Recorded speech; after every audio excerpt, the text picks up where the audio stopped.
여러분 안녕하십니까?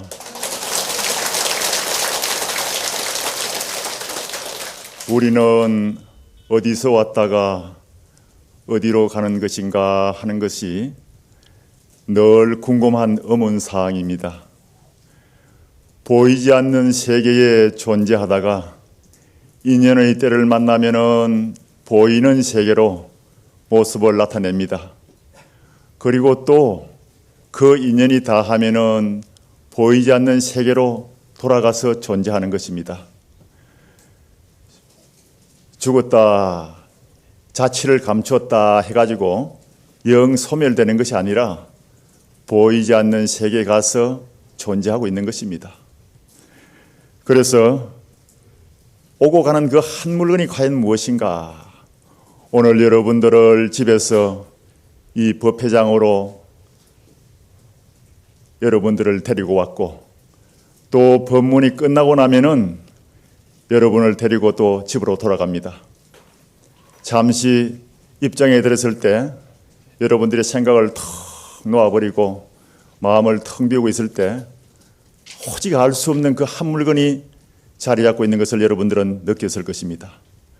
그것이 이름하여서 여러분들의 마음이라 하기도 하고, 또 이름 붙여서 일법천명이라 경전마다 다르게 표현한 것이 있는데, 진연이 자성이니 본성이니 근본자리니 본래 면목이니 실상이니 또 법계니 여러 가지 이름을 붙였습니다.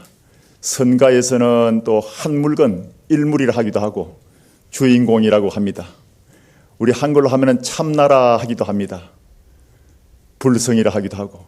그런데 그 모든 것이 다 한 물건으로 이름 붙여서 표현할 수도 있습니다. 우리의 그 주인공이 과연 무엇인가?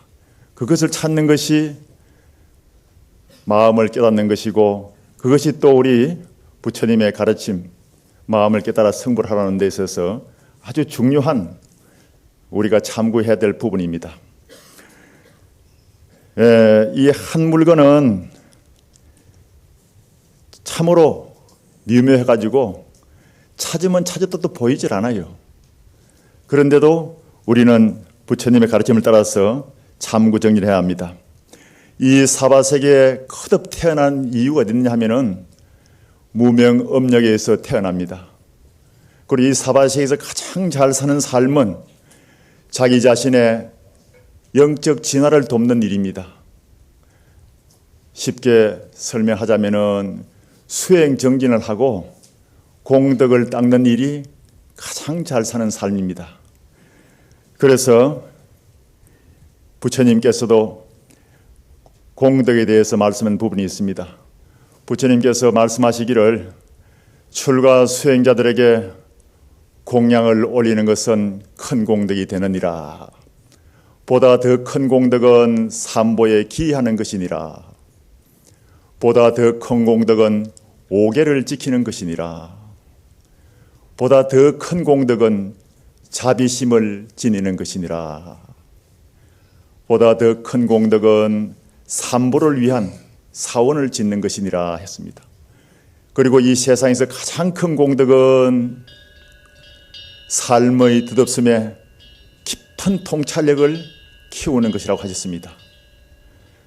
그것은 무슨 말씀인고 하면은 인생이 무상한 줄 알아가지고 우리 마음을 텅 비우고 밝은 지혜를 성취하는 것을 말씀하는 것입니다.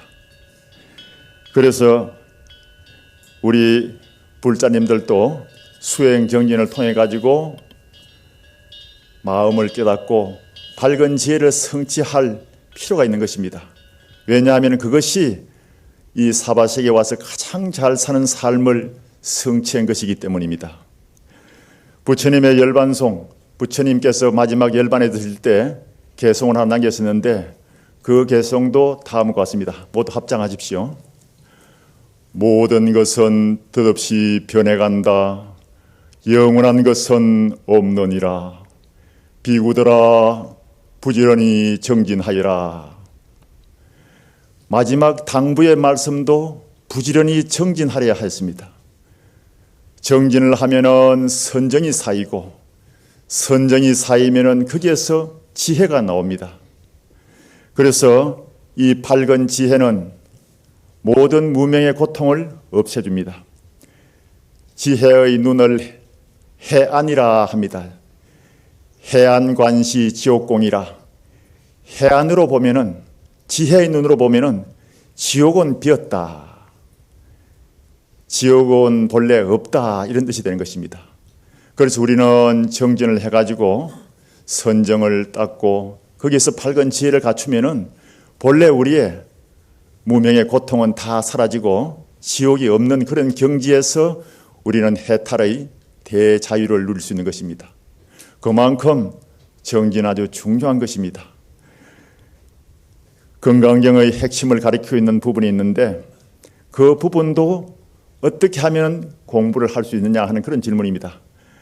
해공제일 수보리존자가 부처님께 대중을 대표해서 질문합니다.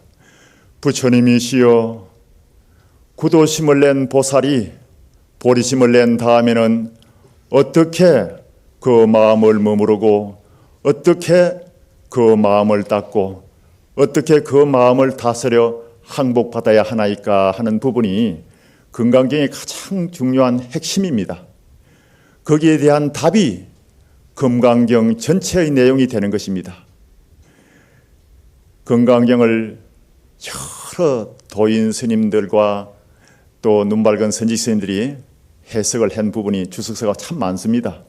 그 중에 대표되는 것이 이제 금강경 오가해라 그러는데 그 오가해 중에서도 육조 해능 스님이 구결로서 그 주석한 걸 보면은 해공 제일 수보리존자가 몰라서 물은 것이 아니라 중생의 마음을 살펴보니 중생들의 이 산란한 마음이 잠시도 쉬질 않고 아주 요동을 치고 회오리 바람처럼 그렇게 소용돌이를 치기 때문에 마치 저 문틈에 그 비치는 햇살에 잠시도 쉬지 않고 분주하게 움직이는 먼지와 같기 때문에 그 중생의 마음을 어떻게 하면 안정시키고 다스릴 수 있겠습니까? 하고 질문했던 것입니다.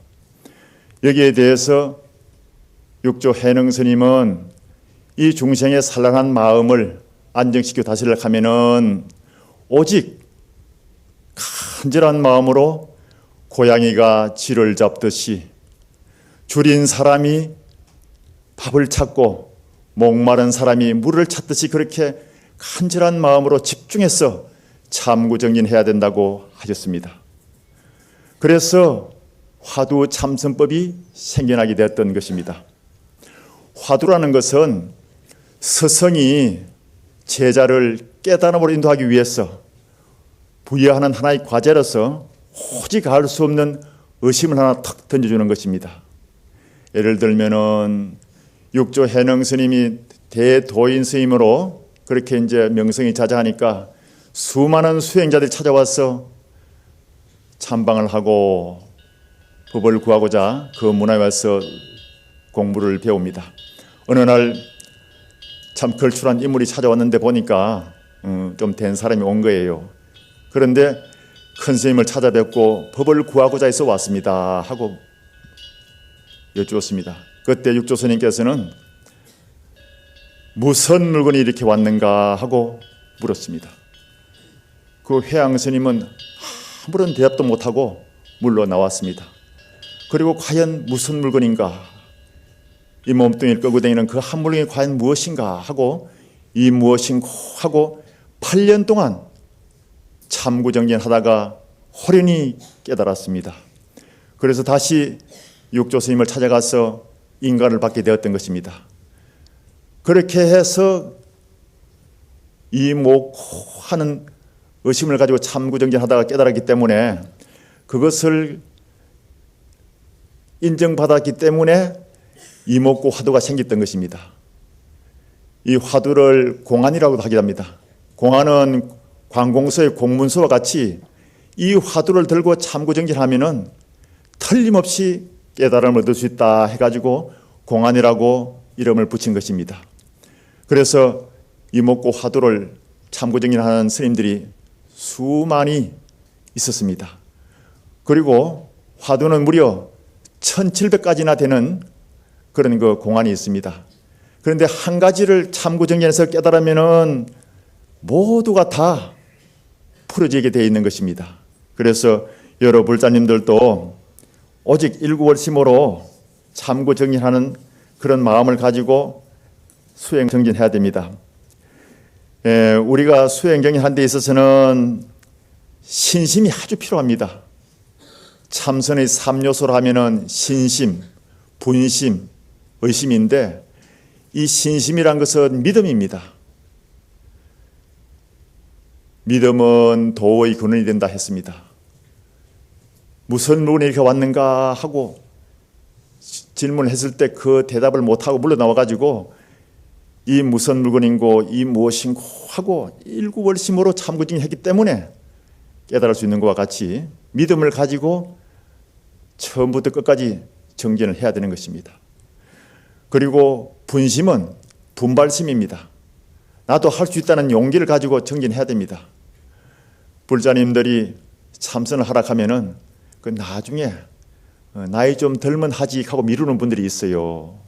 그래서는 안 됩니다. 그때가 바로 지금이라 생각하고 그 길로 들어서야 상근기가 되는 것입니다. 미루면은 미륵 부처님이 오실 때까지 가도 깨달을 날이 없다 그랬습니다. 그러니까 여러분들도 분발심을 가지고 정진해야 됩니다. 그리고 또 간절한 의심이 있어야 돼요. 의심이 잘 안 된다 해가지고 포기해도 안 되는 것입니다. 의심이 안 되면은 자꾸 의심을 챙겨가면은 거기에 대해서 이제 눈덩이를 굴릴 때 처음에는 적지만은 점점 눈덩이 커지듯이 간절한 마음으로 자꾸 참고정진하면은 의심이 커지는데 그것을 자꾸 참고정진하다 보면 나중에 정력이 쌓이고 그 의심 덩어리를 관할 수 있는 것입니다. 그렇게 해서 정진해야 합니다. 또 어떤 경우에는 호흡에 맞춰서 마시고 내쉴 때마다 이모코 하고 간절히 마시고 내쉴 때마다 이모코 하고 간절히 참고정진 하다 보면 거기에서 또 정력이 쌓이고 자꾸 의심이 커진다 했습니다. 그렇게 해서 자꾸 하다 보면은 깨달음을 얻을 수 있는 것입니다. 그런데 화두가 열심히 좀 되다가도 또 망상과 또 실험을 하게 되고 또 졸음이 오게 됩니다. 그래서 화두와 망상과 졸음이 삼파전을 벌이게 됩니다. 그런데 자꾸 화두에 힘을 실어주고 정신을 차려서 밀고 나가면은 망상도 좀 쉬어지고 졸음도 좀 굳어지고 그렇게 집중할 수 있는데 망상이 쉬어지고 화두가 좀 잘 되려고 하면은 졸음이 또 그렇게 와요. 왜 그러냐 하면은 과학적으로 선정산매에 드는 우리의 뇌파하고 깊은 숙면에 대한 뇌파가 거의 비슷하답니다. 그래서 선정을 좀 닦고 망상도 쉬어지고 일념으로 참고하다 보면은 자기도 모르게 그 뇌파하고 비슷해가지고 그냥 졸음에 빠질 수가 있습니다. 그때일수록 더 간절하게 화두를 떠올리고 챙겨 나가야 합니다. 옛날에 도인 스님들도 수행할 때 얘기를 들어보면은 아주 졸음에 겨워가지고 해를 먹은 적이 많습니다. 경봉 스님이란 참 큰 스님은 얼마나 졸리는지 밖에 그 10분간 쉬는 시간에 저 화장실에 갔다 오는 순간에 겨울에 얼음을 손에 탁 쥐고 들어왔답니다. 졸지 않으려고. 그러니까 정신이 얼마나 번쩍 들겠습니까? 얼음이 녹아버리니까 또 졸리더라는 거예요. 그래서 다음 시간 나갔다가 얼음을 입에 물고 들어왔답니다. 여러분 생각해 보십시오. 그 추운 겨울날에 얼음을 입에 물고 있으니까 얼마나 이가 시리고 정신이 퍼뜩 들겠습니까? 그렇게 하다가 이빨이 다 망가졌어요. 그런데 깨달음을 성취했습니다. 그래서 어치를 해가지고 법문을 한동안 잘 하시는 걸 참 들은 적이 있습니다. 그 큰 스님께서도 그렇게 간절한 마음으로 그 졸음을 이겨내려고 정진하기 때문에 깨달음을 얻을 수 있었던 것입니다. 한국 선불교의 중흥조를 하는 경어 스님은 얼마나 졸리는지 그 졸음을 쫓기 위해서 목에다 칼을 탁 받쳤답니다. 그럼 쫄리면 피가 나잖아요. 그래서 정신을 차리는데 그것도 여러 날 겹쳐지니까 자꾸 이렇게 찔리니까 나중에는 이 몸뚱이가 자기 주인을 보호하기 위해서 칼을 딱 씌워놨는데 옆으로 싹 졸더랍니다. 이렇게. 우리의 몸뚱이는 자기 주인을 보호하기 위해서 조는 가운데서도 최선을 다해서 노력하는 겁니다. 그리고 우리가 참선을 하고 정진하겠다 하면은 그 순간부터 화두가 늘 머리에 떠올랐다가 또 사라졌다가 또 챙기면 또 자꾸 들어옵니다. 그렇게 해서 간절한 마음으로 하다 보면은 자꾸 우리 의식도 공부하겠다는 데 도와주고 우리의 내 신경세포 조직도 자꾸 참선법으로 들어가게 되는 것입니다. 제가 지리산에서 한 10년 동안 사문을 나오지 않고 지내면서 한 7년간을 묵원을 했습니다. 그런데 처음에 묵원을 하는데 꿈속에서는 말을 하는 거예요. 그러다 보면 꿈속에서도 정신이 차려져 가지고 아이고 내가 묵원하는데 꿈에서 말을 해서 안 되겠다 하다 보면 깨고 바는 꿈이거든요. 그래 아이 다행이다 이렇게 됐는데 6개월이 지나면은 꿈속에서도 묵원이 되어집니다. 누가 와서 말을 걸면은 묵원 중입니다 이렇게 글을 써서 보여주고 말을 안 하게 되는 거예요.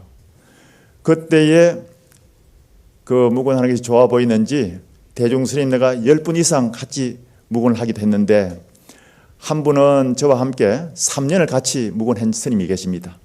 나중에 묵원이 끝나고 난 뒤에 얘기를 들어보니까 그 스님도 한 6개월 전까지는 꿈속에 말을 하다가 꿈속에도 깜짝 놀래가지고 아이 묵원한다 해놓고 내가 왜 말을 했는가 이렇게 걱정을 했는데 꿈을 깨고 나니까 다행이다 했다는 거예요. 그런데 6개월쯤 지나가니까 그 스님도 꿈속에서 묵원이 되는 걸 체험했다는 겁니다. 그것은 우리의 내 이 세포 조직이 꿈속에서도 주인이 뭘 하고 싶다 하는 것을 도와주기 위해서 최선을 다하고 있다는 증거입니다. 여러분들도 참선법을 공부하고 싶다 하면은 우리의 내 조직은 주인의 뜻을 따르기 위해서 항상 최선을 다해서 그렇게 총출동을 해서 도와줍니다. 여러분들도 마음속에 원력을 세워서 나아가야 합니다. 부처님의 가르침은 발심, 수행, 성불로 이어져 있는 것이 부처님의 가르침이고 또 경전의 구성 요소도 보면은 발심, 수행, 성불로 다 그렇게 구성되어 있는 것입니다. 여러 불자님들도 그렇게 해서 열심히 정진해야 됩니다. 흔히들 말하기를 아이고 참선은 해보니까 어렵고 힘드니까 상건기는 참선하고 중건기는 경공부하고 하건기는 염불이나 하면 된다 싶어서 염불만 하는 사람도 있잖아요. 그런데 그렇지 않습니다. 상건기 하건기를 누가 만들었나 생각해 보십시오. 자기 자신이 만드는 겁니다. 저희 도반스님 한 분이 초등학교 다닐 때부터 아토피 피부병이 걸려가지고 자꾸 긁어대니까 그 아버님이 또 이제 마음 공부하시는 분이라서 신묘장구 대다라니 주력을 시켰답니다. 그 주력을 자꾸 하면은 거기에 몰입해가지고 이 피부 끓는 걸 잊어버릴 것이라 싶어서 주력을 이제 시켰는데 총명한 나이에 주력을 시작해 놓으니까 다라니를 읽으면은 한 5분 걸리는데 호흡 한 번에 그 다라니가 한 번 싹 돌아가더랍니다. 그런데 나중에 더 익숙해지니까 호흡 2번에 다라니가 3바퀴 돌아가더랍니다. 그래서 이제 이 공부를 잘하고 피부병도 낫고 해가지고 서울의 명문대학을 졸업하고 그래서 참 인생이 참 무상하다 싶어서 절에 와서 이제 참선하게 됐는데 참선하려고 화두를 들고 앉아 있으니까 화두는 안 들리고 다라니가 뱅글뱅글 돌아가는데 이거는 뭐 수을 해가지고 처음부터 끝까지 그냥 다라니만 들리지 화두가 안 들리는 거예요. 그래서 그 아까 얘기했던 얼음을 물고 도를 깨달았던 경봉 스님을 찾아가서 큰 스님 주력을 하면은 견성할 수 있습니까? 하고 물었답니다. 주력을 해도 된다 하면은 다라니만 물고 이제 한번 타도 실험을 하려 했는데 큰 스님께서 네 주력 얼마 했노? 하더랍니다. 그 초등학교부터 이렇게 했습니다. 이제 그만하고 참선해라. 화두 챙기라 하더랍니다. 그래서 화두를 챙겨보니까 머리도 아프고 졸음도 오고 그런데 주력은 옛날부터 했기 때문에 참 앉아있으면 편안하게 잘 됩니다. 우리 같이 하건기는 주력하면 안 되겠습니까? 하니까 이제 그만하고 참선해라. 또 이제 매달립니다. 그래 주력해라 하면 이제 그것만 하려고 그랬더니 우리 스님 우리 같이 하건기는 하니까 큰 스님께서 그렇게 자상하신 분인데 갑자기 정색을 하더니 탁 치더니만은 상근기 하근기 누가 만들었나 하더랍니다. 큰 스님의 그 한마디에 다라니 주력이 싹 달아나 버리고 화두가 들리더랍니다. 그래서 그 뒤로는 앉아있으면 다란이는 전혀 들리질 않고 화두가 서서히 들리기 시작하더랍니다. 그것이 도인 스님의 위실력이고 법력입니다. 그래서 큰 스님을 찾아가서 공부를 배우고 익혀야 되는 것입니다. 그래서 지금도 저 어디 선언장을 하면서 열심히 정진하고 있습니다. 여러분들도 상근기 학인이라 나누지 마시고 여러분 스스로가 분발심을 내고 분심을 가지면 그 순간에 상근기 대일에 오르는 것입니다. 열심히 정진해야 됩니다. 이 수행 정진은 시부도 그린 것 같습니다. 저 절에 가면 백화가 있지 않습니까? 소를 찾아가는 그림. 그 소가 바로 우리 마음을 나타내는 것이고 그 소를 찾아가는 목동이 우리 자신인 것입니다. 처음에는 소 발자국을 보고 따라갑니다. 이목구 따라가다가 조금 이제 정력이 모이고 의심이 생기면은 소 꼬리를 잡고 씨름하는 그 그림과 비슷한 거예요. 그래서 소를 길들이고 나중에 소를 턱 타고 피리를 불고 돌아오는 그림이 있습니다. 그것이 바로 한 수씩 해가지고 태평가를 부르고 돌아오는 그런 경지를 그림으로 표현한 것입니다. 우리도 열심히 정진해가지고 그렇게 태평가를 부르고 대자유해탈을 성취해야 된다는 것을 명심하고 정진해야 합니다.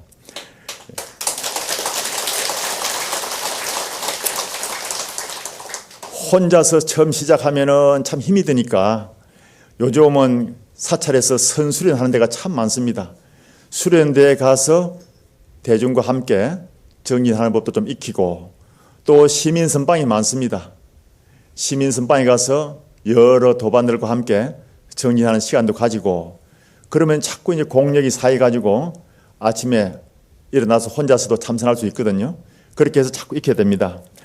송강사에서는 5차례 수련대회가 있는데 여름에 그 여름 한 달 동안에 4박 5일씩 4번 수련대를 마치고 나면 마지막에는 청소년 수련대를 또 가집니다. 그런 젊은 청소년들도 이제 와서 수련대를 하는데 청소년들이 새벽 3시에 일어나면은 이 잠이 와가지고 강의 시간에 들어가 보면은 이 몸을 가누지 못하고 마치 저 약 먹은 병아리처럼 몽롱하게 앉아 있습니다. 그런데 강의할 마음이 안 납니다. 부처님께서는 대기설법이라고 중생의 건기에 맞추다 보니까 8만 4천 가지 경을 설했지 않습니까? 옛날 원효대사도 도를 깨닫고 난 뒤에 중생의 건기에 맞춰서 대중불교에 앞장서가지고 무예가를 지어부르면서 호루박에 박자를 맞추면서 그렇게 노래 부르면서 저자거리를 다니면서 중생을 교화하지 않았습니까? 그래 저도 이제 어떻게 하면은 저 청소년들한테 맞게 아주 정말 간절하게 법문을 들을 수 있도록 해줄까 하고 이제 고심을 했습니다. 저 앞산에 올라가서 가만히 생각을 하고 이제 어떻게 하면 될까 하고 생각하고 있는 중에 마침 그 딱따구리가 한번 날라와가지고 그 소나무에 뭐 벌레를 쪼아 먹는지 딱딱딱딱딱 또르륵 하는데 가만히 생각하니까 그 딱따구리 그 쫓는 소리하고 요즘 청소년들 정서와 문화하고 거의 비슷한 것 같아요. 그래서 그 딱따구리 선생한테 내가 한 힌트를 얻어가지고 내려왔습니다. 그래서 가서 반야심경을 강의하는데 반야견성을 내가 그 딱따구리 선생한테 배운 그 가락으로 탁 했더니만은 아주 청소년 반응이 아주 100% 좋았습니다. 아무도 좋아하는 사람이 없고 눈이 아주 초롱초롱해가지고 그걸 듣고 너무너무 좋아하는 그런 반응을 봤습니다. 오늘 그것도 여러분한테 한번 들려주고 싶은데 어떻습니까?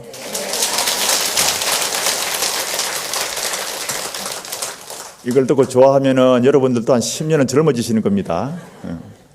자, 한번 들어보십시오. 관저제보설이 지혜의 완성을 실천할 때에 이 몸과 마음이 다 비었음을 비춰보고 모든 괴로움을 다 건지셨느니라. 사리자야 삼남만상 모든 물질이 다 비었느니라. 비었음이 본래 하물고도 없느니라. 없음이여 보이지 않는 세계에서 보이는 세계로 모습을 나타냈다가 그 인연 다 하면 보이지 않는 세계로 돌아갔나니 그리하여 있는 것이라 해도 있는 것이 아니요 없는 것이라도 없는 것이 아니니라. 색즉시 공공즉시 색.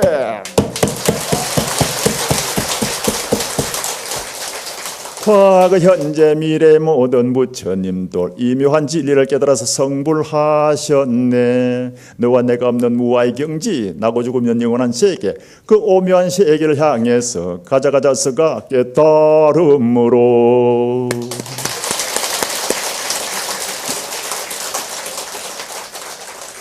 반야심경을 아주 간략하고 요약해서 이렇게 들려줬더니 모든 청소년들이 정말 자기들한테 맞거든요.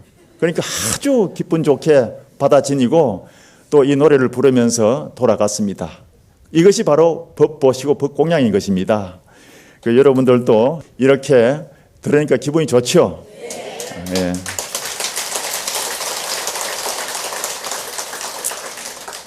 부처님의 법문은 대기설법이고 그 근기에 맞춰주면 얼마든지 귀에 솔깃하게 들을 수 있고 마음속에 새길 수 있는 것입니다.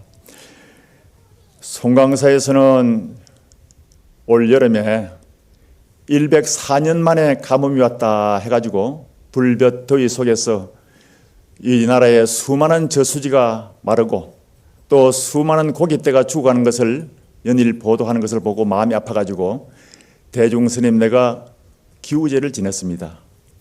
제가 한 10년 동안 머무르면서 몇 차례 기우제를 지냈는데 기우제를 지낼 때마다 마지막에 가서는 일기예보도 없는 비가 내리는 것을 보았습니다.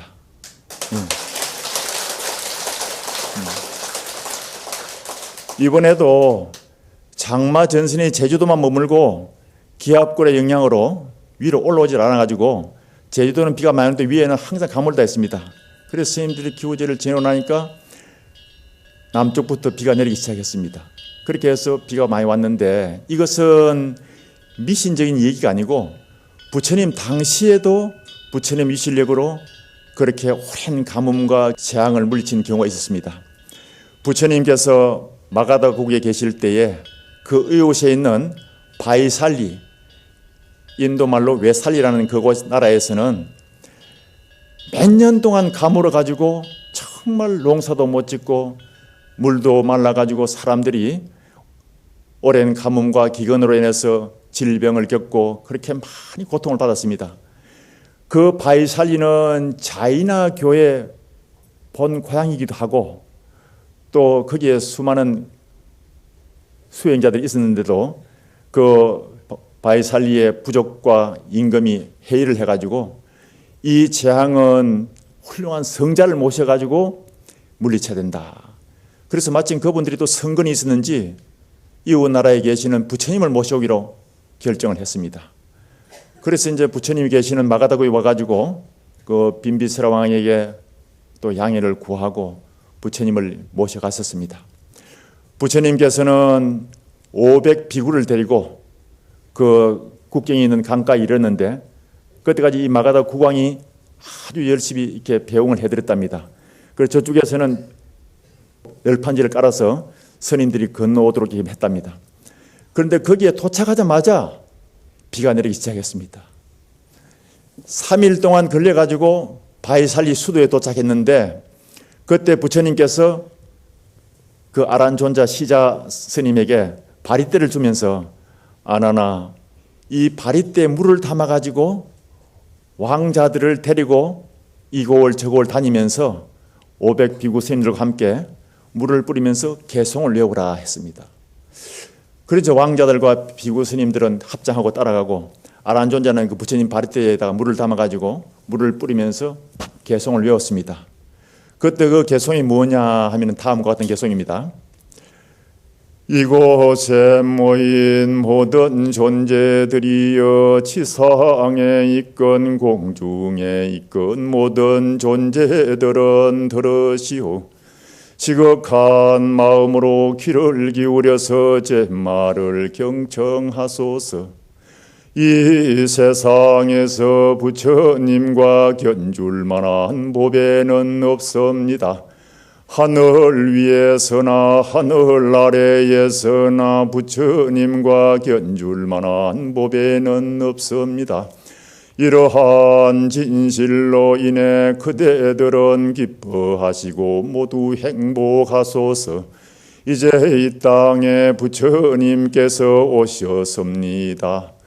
이러한 인연으로 이 땅에는 부처님의 정법이 꽃피어날 것입니다. 저 인간의 자손들은 부처님의 정법을 믿고 선행 공덕을 닦게 될 것입니다. 밤낮을 가리지 않고 그대들에게 제물을 바치고 제를 지내는 저 인간의 자손들을 잘 수호하소서. 부디 방일하지 말고 자비심으로 저 인간의 자손들을 잘 수호하소서.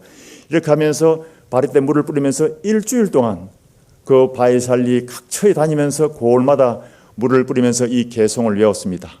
이 개송은 행복의 개라 하기도 하고 보배 경이라고 합니다. 그 일부분을 제가 소개해드렸는데, 이렇게 하고 난 뒤에 일주일 만에 비가 턱 내려가지고 메마른 대지는 다 물을 적시고 푸른 초원으로 바뀌고, 또 기진맥진했던 사람들도 기운을 차려 나와가지고 마을을 치우고 정리하면서 일상생활을 찾게 되었습니다. 그래서 임금님과 모든 백성들이 부처님께 기하게 된 인연을 맺었던 것입니다. 이 얼마나 통쾌합니까?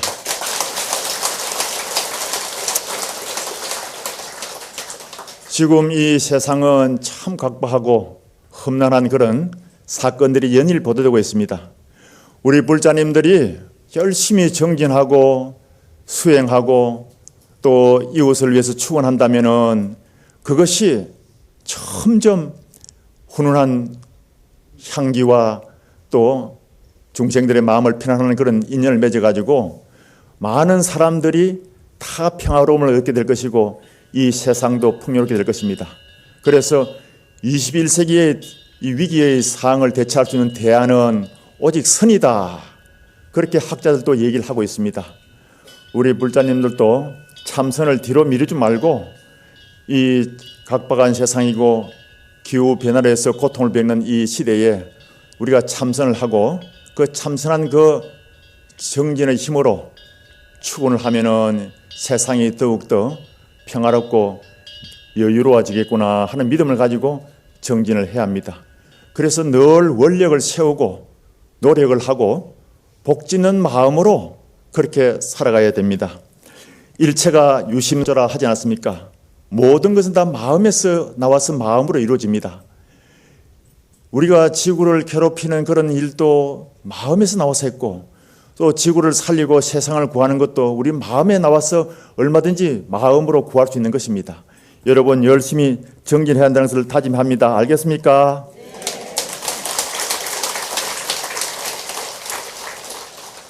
수행 정진은 콩나무에 물 주는 것 같습니다. 콩나무를 키우고 보신 분들은 아실 것입니다. 콩나물은 이렇게 이제 다라에다가 나무 가지를 걸쳐놓고 그 위에 콩나무 씨를 올리는데 그 도가니 밑에 보면 구멍이 뻥뻥 뚫어져 있어요. 그리고 집을 깔고 콩을 수북히 놓고 물을 자꾸 줍니다. 주면은 물이 한 방울 남지 않고 다 밑을 흘러내려버립니다. 그런데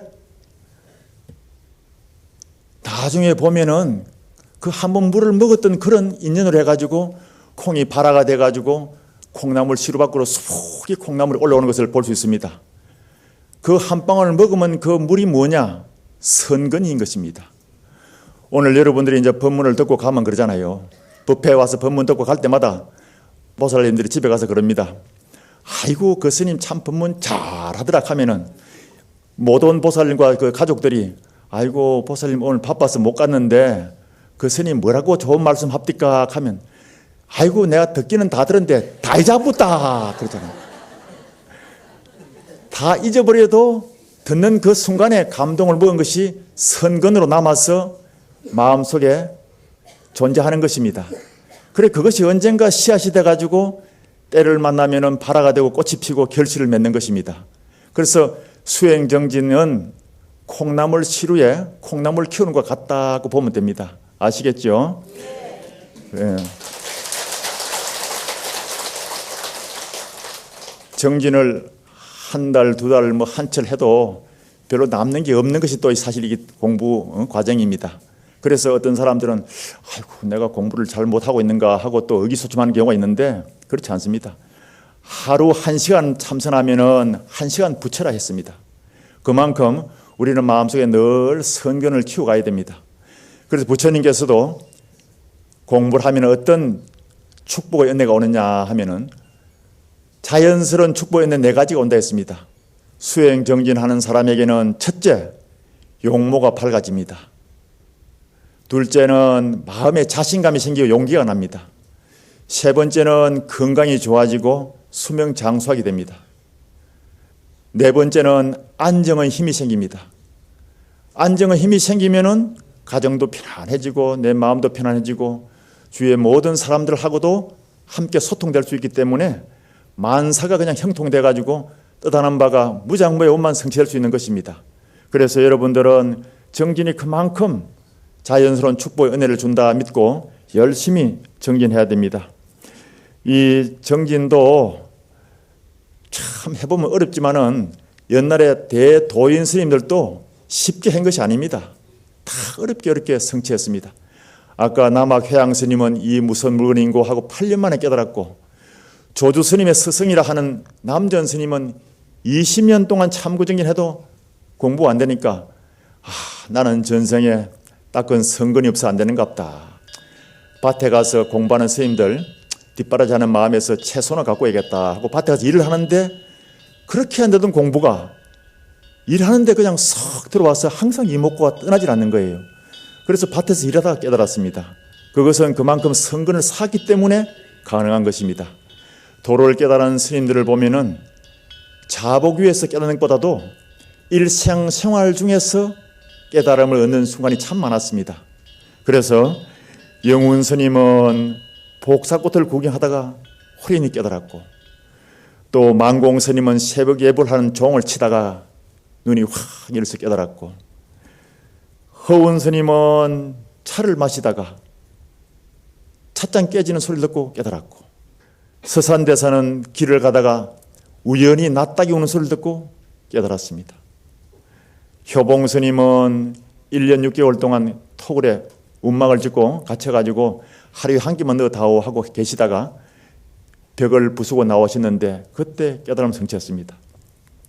송담 스님은 화장실에서 의심이 확 풀리는 경지를 체험했다 했습니다.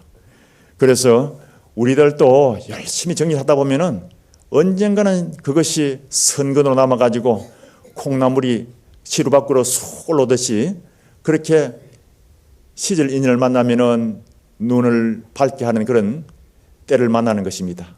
아시겠죠?